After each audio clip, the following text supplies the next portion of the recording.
kanssa, mutta ennen kaikkea Pariisin kanssa Lontoon rahoitusalan perinnöstä. Banker rechnen.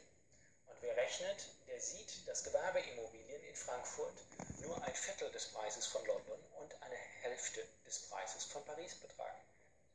Jo ennen brittien EU-kansanäänestystä Frankfurtin väestömäärä kasvoi 15 000 ihmisellä vuosittain. Thomas Bayerle on kiinteistöalan ammattilainen.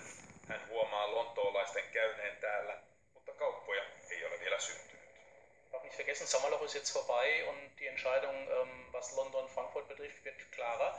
Dementsprechend gehe ich schon davon aus, dass wir in den nächsten 1-2 Quartalen eben doch viele Angelsachsen- oder US-amerikanische Unternehmen und Menschen sehen werden, die hier aktiv werden. Kiinteistöjen hinnat ovat nousseet 40% 4 vuodessa jo ennen brittien EU-kansanäänestystä. Vauhti saattaa nyt kiihtyä paikallisten riesaksi.